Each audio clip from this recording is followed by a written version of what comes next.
മഹാരാഷ്ട്രത്തെ veg താലി കേട്ടോ.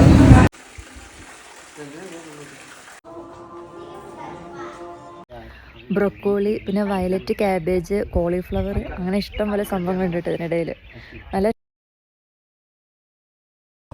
Hello guys, നമ്മളങ്ങനെ രാവിലെ ഒരു 12 മണിയൊക്കെ ആയപ്പോഴത്തേക്കും കർണാടകയിൽ വിജയപുരയിൽ നിന്ന് യാത്ര പുറപ്പെട്ടതാണ് കേട്ടോ. ഉച്ചയൊക്കെ കഴിഞ്ഞപ്പോഴേക്കും നമ്മൾ ഏതായാലും മഹാരാഷ്ട്ര ബോർഡറിലേക്ക് കടന്നു കഴിഞ്ഞു.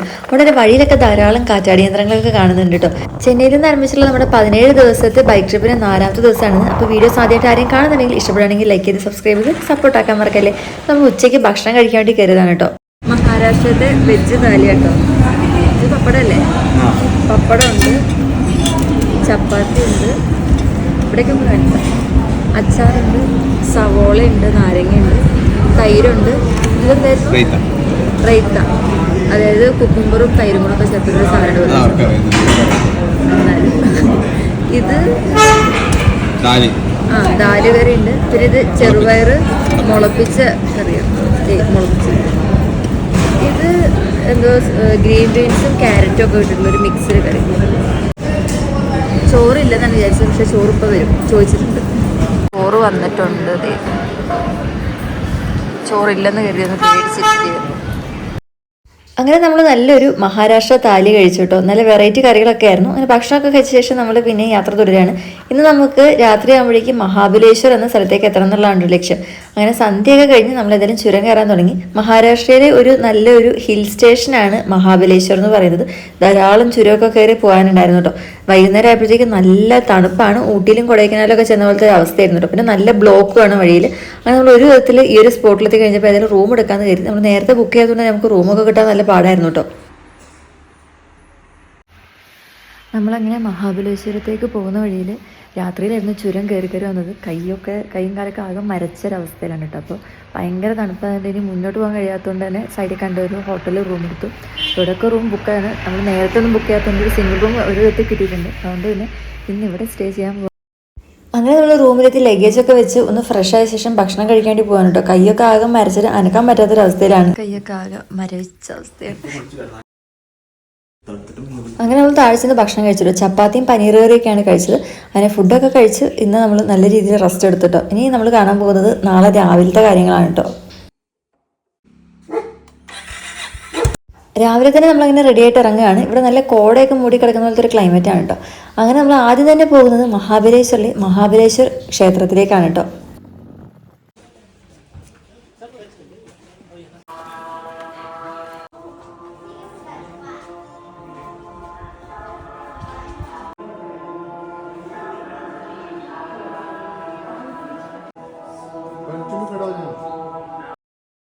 മഹാബലേശ്വറിന്റെ ഹൃദയഭാഗത്ത് സ്ഥിതി ചെയ്യുന്ന ഒരു പ്രാചീനമായ ക്ഷേത്രമാണ് കേട്ടോ മഹാബലേശ്വര ക്ഷേത്രം എന്ന് പറയുന്നത്. ഏകദേശം 5000 വർഷം പഴക്കമുണ്ടെന്ന് കരുതപ്പെടുന്ന ഒരു ക്ഷേത്രമാണിത്. ഈ ക്ഷേത്രം ഭഗവാൻ ശിവന് വേണ്ടി സമർപ്പിച്ചിരിക്കുന്നതാണ്. അപ്പോൾ ഉള്ളിൽ ക്യാമറയും കാര്യങ്ങളൊന്നും അലൗഡ് അല്ലായിരുന്നു. നമ്മളങ്ങനെ തൊഴുത് പുറത്തിറങ്ങി നമുക്കൊരു ലഡു കിട്ടിയിട്ടായിരുന്നു പ്രസാദമായിട്ട്. കല്ലുകൊണ്ട് പണിതാണ് ഈ ക്ഷേത്രം. ദ്രാവിഡ ശൈലിയിലുള്ള അതിമനോഹരമായിട്ടുള്ള ശില്പകല നമുക്കിവിടെ കാണാൻ സാധിക്കും കേട്ടോ. ഇവിടെ ആരാധിക്കപ്പെടുന്ന ശിവലിംഗം എന്ന് പറയുന്നത് സ്വയംഭൂ രൂപത്തിലുള്ളതാണ്. അതായത് ഭൂമിയിൽ നിന്നും തന്നെ ഉത്ഭവിച്ചതായിട്ടാണ് കേട്ടോ വിശ്വസിക്കുന്നത്. അവിടുന്ന് ഇറങ്ങിയ തൊട്ടടുത്ത് തന്നെ മറ്റൊരു ക്ഷേത്രം കണ്ടു. അതിന്റെ പേരൊന്നും നമുക്ക് അറിയില്ല കേട്ടോ. ഏതായാലും ഞങ്ങൾ അവിടെ പോയിട്ട് തൊഴുതു. ഇവിടെയുള്ള വേറൊരു അമ്പലത്തിലേക്ക് പോകണം കേട്ടോ. ഇവിടുത്തെ തണുപ്പ് ഭയങ്കരമാണ്. പോകുന്ന വഴിയിലൊക്കെ തന്നെ ധാരാളം കടകളുണ്ട് കേട്ടോ. ഇതെല്ലാം തന്നെ അടുത്തടുത്തുള്ള ക്ഷേത്രങ്ങളാണ്. ഇനി നമ്മൾ അടുത്തതായിട്ട് പോകുന്നത് ശ്രീ പഞ്ചഗംഗ ക്ഷേത്രത്തിലേക്കാണ് കേട്ടോ. ഈ ക്ഷേത്രവും ഭഗവാൻ ശിവന് സമർപ്പിച്ചതാണ്. അതിന്റെ പ്രത്യേകതയായിട്ട് ഇവിടെ നിന്നാണ് 5 പവിത്ര നദികൾ, അതായത് കൃഷ്ണ, കോയന, വീണ, ഗായത്രി, സാവിത്രി എന്നിവയൊക്കെ ഒഴുകി തുടങ്ങുന്നത് എന്നുള്ളൊരു വിശ്വാസമുണ്ട്. ക്ഷേത്രത്തിനകത്ത് കല്ലുകൊണ്ട് നിർമ്മിച്ച ഒരു ചെണു കിണറിലൂടെ ഈ 5 നദികൾ ഒരുമിച്ച് ഒഴുകുന്നത് നമുക്ക് കാണാൻ സാധിക്കും. ഇതാണ് ഈ ക്ഷേത്രത്തിന് പഞ്ചഗംഗ എന്ന പേര് ലഭിച്ചത്. ഏകദേശം 13ാം നൂറ്റാണ്ടിലെ യാദവ വംശത്തിലെ രാജാവ് സിംഗണ പണിതതെന്നാണ് അറിയപ്പെടുന്നത്. നമ്മൾ അതിനുശേഷം നേരെ പോകുന്നത് ഇവിടെ തൊട്ടടുത്ത് തന്നെയുള്ള കൃഷ്ണ ക്ഷേത്രത്തിലേക്കാണ്. പോകുന്ന വഴിയിലൊക്കെ നല്ല സ്ട്രോബെറി ഫാമുകൾ കാണുന്നുണ്ട് കേട്ടോ. പുരാതനമായിട്ടുള്ളൊരു ക്ഷേത്രമാണ്. ഇവിടുത്തെ സീനറി ഒരു രക്ഷയില്ല കേട്ടോ. നമുക്ക് നദികളൊക്കെ അതിൽ ഒഴുകുന്നതൊക്കെ കാണാൻ സാധിക്കും. ചുറ്റുവട്ടത്ത് നല്ല കാഴ്ചയാണ്. നല്ല തണുപ്പുണ്ട് കേട്ടോ. ഈ ക്ഷേത്രം സ്ഥിതി ചെയ്യുന്നത് മഹാബലേശ്വര ക്ഷേത്രത്തിന് തൊട്ടടുത്ത് തന്നെ ആയിട്ടാണ് കേട്ടോ. വിശ്വാസപ്രകാരം ഇവിടെ നിന്നാണ് കൃഷ്ണനദി ഉത്ഭവിക്കുന്നതാണ് കേട്ടോ കരുതുന്നത്. അതുകൊണ്ടാണ് ഈ ക്ഷേത്രത്തിന് കൃഷ്ണ ക്ഷേത്രം എന്ന് പേര് വന്നിട്ടുള്ളത്. കല്ലുകൊണ്ട് പണിത ഈ പുരാതന ദേവാലയം ശാന്തമായ അന്തരീക്ഷവും മനോഹരമായിട്ടുള്ള ശില്പശൈലിയും കൊണ്ട് ആകർഷണമാണ്. ക്ഷേത്രത്തിനുള്ളിൽ കാണുന്ന കിണറുപോലുള്ള ഉറവിടത്തിൽ നിന്ന് തുടർച്ചയായിട്ട് ജലം ഒഴുകുന്നത് പഞ്ചഗംഗ ഉറവയുടെ ഭാഗമാണെന്നാണ് കേട്ടോ കരുതപ്പെടുന്നത്. പഞ്ചഗംഗാ ക്ഷേത്രം, മഹാബലേശ്വര ക്ഷേത്രം എന്നിവയായിട്ട് ബന്ധമുള്ള ഈ സ്ഥലം ആത്മീയമായും പ്രകൃതി സൗന്ദര്യവും നിറഞ്ഞതാണ്. ഈ ക്ഷേത്രം ദ്രാവിഡ ശൈലിയിൽ കല്ലുകൊണ്ട് പണിതതാണ്. അതിനാൽ അതിന്റെ പുരാതനവും ശില്പ സൗന്ദര്യവും ഒക്കെ തന്നെ ഒരു അത്ഭുതം നിറഞ്ഞതാണ് കേട്ടോ. പഴയ രേഖകൾ പ്രകാരം ഈ ക്ഷേത്രം യാദവ വംശകാലത്ത് പണിതതും പിന്നീട് മറാത്ത സാമ്രാജ്യകാലത്ത് പുതുക്കപ്പെട്ടതുമായിട്ടാണ് കേട്ടോ വിശ്വസിക്കപ്പെടുന്നത്. കൃഷ്ണ നദി മഹാരാഷ്ട്ര, കർണാടക, ആന്ധ്രാപ്രദേശ് എന്നീ സംസ്ഥാനങ്ങളിലൂടെ ഒഴുകുന്നുണ്ട്. അതിന്റെ ജന്മസ്ഥലം ഇവിടെയാണെന്നത് ഈ സ്ഥലത്തെ തീർത്ഥാടകർക്ക് അതുല്യമായിട്ടുള്ള ആത്മീയ പ്രാധാന്യം നൽകുന്ന ഒന്നാണ്.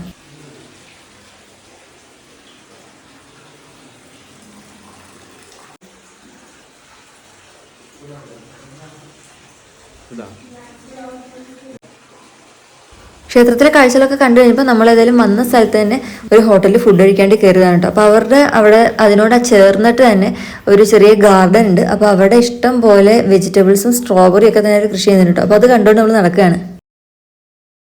Strawberry, beetroot, cauliflower, cabbage, lettuce leaf തുടങ്ങി ധാരാളം കാര്യങ്ങളുടെ കൃഷി ചെയ്യുന്നുണ്ട്.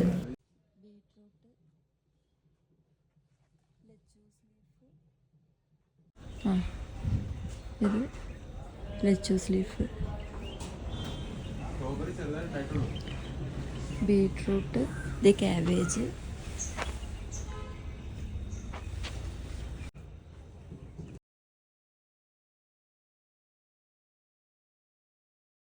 സ്ട്രോബെറി.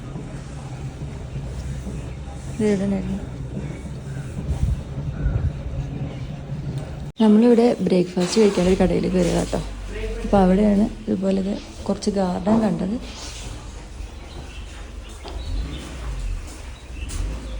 ഹോം മെയ്ഡ് ജാംസ് ആണ്. ഹോം മെയ്ഡ് ജാംസ്, स्ट्रॉबेरी देखो तो सीजन आनो और अभी देखना है तो उस तरफ है क्या भैया? हाँ उस तरफ अभी स्ट्रॉबेरी है। हाँ थोड़ा है लेकिन ना या देख सकते हैं कहाँ पे वो तापोला ഇവർക്ക് വേറെ സ്ട്രോബെറി ഫാം ഉണ്ട് കേട്ടോ. അപ്പോൾ ആ ഫാമിൽ നിന്നുള്ള സ്ട്രോബെറിയാണ് കൊണ്ടുവന്നിരിക്കുന്നത്. ഇനി ഇത് പാക്ക് ചെയ്ത് അയക്കാൻ വേണ്ടിയിട്ടുള്ള തയ്യാറെടുപ്പിലാണ് കേട്ടോ. ഇത്രയും സ്ട്രോബെറി കണ്ടപ്പോൾ എന്ത് ചെയ്യണമെന്നറിയില്ല, ഞാൻ അതിലും കൂടെ ഇരുന്നൊരു ഫോട്ടോ കൂടി എടുക്കാമെന്ന് കരുതിട്ടോ. മഹാബലേശ്വർ എന്ന് പറയുന്നത് സ്ട്രോബെറിക്ക് അത്രയും ഫേമസ് ആയിട്ടുള്ള ഒരു സ്ഥലമാണ്.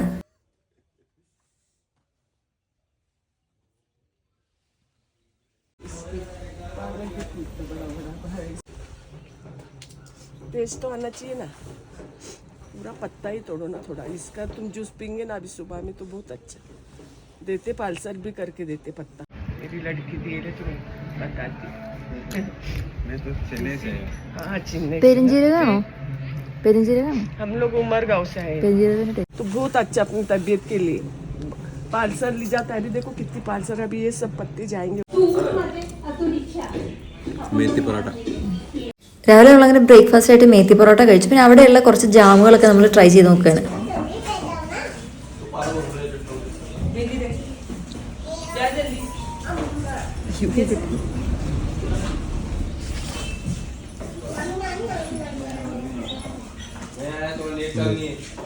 നല്ല ടേസ്റ്റ്. ബ്ലൂബെറി അല്ല മൽബെറി. कैसे कोई भी खाते हैं ना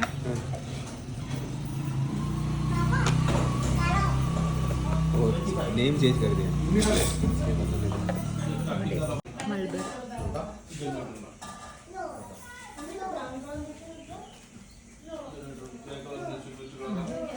ഈ ജാമുകളൊക്കെ തന്നെ അവരവിടെ ഉണ്ടാക്കിയിട്ട് ഹോം മെയ്ഡ് ആയിട്ട് വിൽക്കാൻ വെച്ചിരിക്കുന്നതാണ്.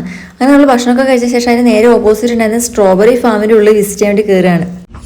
സ്ട്രോബെറിയുടെ ഇടയിലായിട്ട് കുറേ വെജിറ്റബിൾസ് ഇവർ കൃഷി ചെയ്യുന്നുണ്ട് കേട്ടോ. നല്ല ഭംഗിയുണ്ട് നിൽക്കുന്നത് കാണാനായിട്ട്. എല്ലാത്തിനും ഒന്നും അങ്ങനെ സ്ട്രോബെറി ആയിട്ടില്ല, സീസൺ അല്ലാന്ന് തോന്നുന്നുണ്ട്. ഇടയ്ക്കൊക്കെ ആയിട്ട് ഇങ്ങനെ ഒരു സ്ട്രോബെറി കാണട്ടോ, ഒക്കെ പഴുത്ത് വരുന്നതേ ഉള്ളൂ.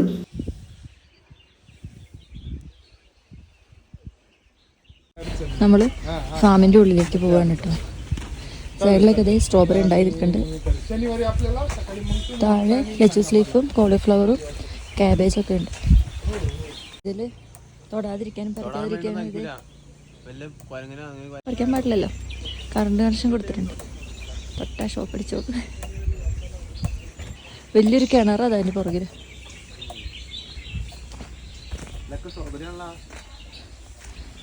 സ്ട്രോബെറിയും പിന്നെ ഇടയ്ക്ക് എന്താ ഇന്ത്യയുടെ സ്ട്രോബെറി തലസ്ഥാനം എന്നറിയപ്പെടുന്നത് മഹാരാഷ്ട്രയിലെ ഈ ഒരു മഹാബലേശ്വറാണ് കേട്ടോ. അപ്പോൾ അവിടെയാണ് നമ്മൾ നിൽക്കുന്നത്.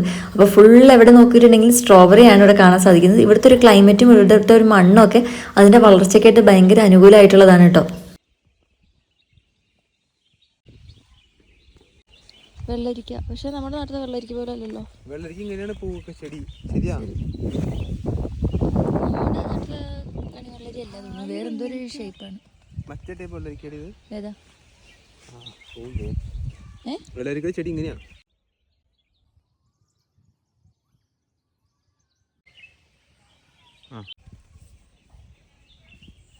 ബ്രോക്കലി എന്ന് തോന്നുന്നു. പച്ച കളർ കണ്ടിട്ടേ. मिलती स्ट्रॉबेरी ऐसी मिलते हैं, महंगी है. ऐसी नहीं मिलेंगी, ये वाला नहीं मिलेगा. नहीं मिलेगा. स्ट्रॉबेरी देखा, ब्रोकली देखा, कैबेज देखा. उसका नाम पता नहीं लेकिन खाया भी नहीं है. अच्छा है. और ये सफेद फ्लावर है, फूल गोभी. हाँ हाँ, वो इधर ना वही गाठ गोभी. ഈ ഒരു സ്ട്രോബെറി ഫാമിൻ്റെ ഉടമയുടെ വീടും തൊട്ടടുത്ത് തന്നെയായിരുന്നു കേട്ടോ. അപ്പോൾ അവർ നമ്മളെ അങ്ങോട്ട് വിളിച്ചുകൊണ്ടിട്ട് അവരുടെ അവിടെയുള്ള കുറേ പച്ചക്കറികളൊക്കെ നമ്മൾ പരിചയപ്പെടുത്തുകയാണ്. ഇത് മിൻറ്റിൻ്റെ കേട്ടോ, നമ്മൾ പുതിനേനാണല്ലോ മിൻറ്റ് എന്ന് പറയുന്നത്.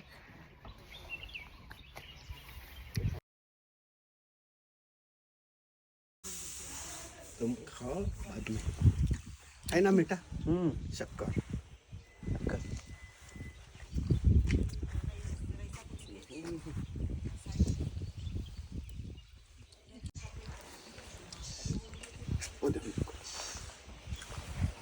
എന്ത് സാധനം? പിന്നെ പേരറിഞ്ഞ കുറേ ഇലകൾ നമ്മളിങ്ങനെ കഴിച്ചോടുന്നുണ്ട്. നല്ല ടേസ്റ്റ് ഉണ്ട്, പേരറിയത്തില്ല. मगर टेस्ट. ഇത് ഒറിഗാനോയുടെ ചെടിയാണ്. जापान लोगों का, चाइना लोगों का टेक्नोलॉजी क्या क्या चल रहा है अलग अलग. നമ്മളങ്ങനെ സ്ട്രോബെറി ഫാമിലാണ് കേട്ടോ. ഇതൊക്കെ സ്ട്രോബെറിയാണ്, ഒത്തിരി ഒന്നും ഉണ്ടായിട്ടില്ല, ഇടയ്ക്ക് അവിടെ ഇടയ്ക്കേ ഉള്ളൂ. പിന്നെ lettuce leaf, oregano, tomato, broccoli, പിന്നെ വയലറ്റ്, ക്യാബേജ്, കോളിഫ്ലവർ, അങ്ങനെ ഇഷ്ടം പോലെ സംഭവങ്ങളുണ്ട് കേട്ടോ ഇതിനിടയിൽ. നല്ല രസം ഇതിൽ നടക്കാനായിട്ട്. പിന്നെ നല്ല തണുപ്പുമാണ്.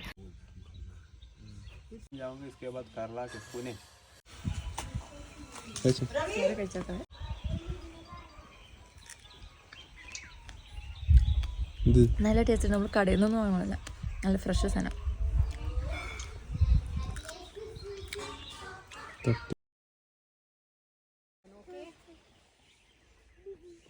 അതിൻ്റെ ഇപ്പുറത്തുള്ള പറമ്പിലേക്ക് ഇറങ്ങിയപ്പോൾ ഇവിടെ കുറച്ച് സ്ട്രോബെറികളൊക്കെ ഉണ്ട് കേട്ടോ. അപ്പോൾ ഞാനത് പറിക്കുന്നിട്ട് കുറച്ച് പോസും കാര്യങ്ങളൊക്കെ ഇടുകയാണ്.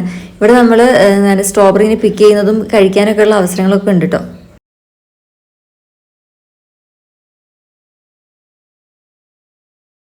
സ്ട്രോബെറി ഫാമൊക്കെ കണ്ട് മനസ്സങ്ങ് നിറഞ്ഞു. ഇനി നമ്മൾ ഇവിടെ നിന്നും മറ്റൊരു സ്ഥലത്തേക്ക് പോകണം കേട്ടോ. ആദ്യം തന്നെ പോകുന്നത് പ്രതാപ്ഗഡ് ഫോർട്ടിലേക്കാണ്. അപ്പോൾ നമ്മുടെ യാത്ര ഇഷ്ടപ്പെടുകയാണെങ്കിൽ, ആദ്യമായിട്ട് ആരെയും കാണുന്നുണ്ടെങ്കിൽ ലൈക്ക് ചെയ്ത് സബ്സ്ക്രൈബ് ചെയ്ത് കൂടെ മറക്കണ്ട. അപ്പോൾ മറ്റൊരു വീഡിയോ ആയിട്ട് പിന്നെ കാണാം. Okay, by.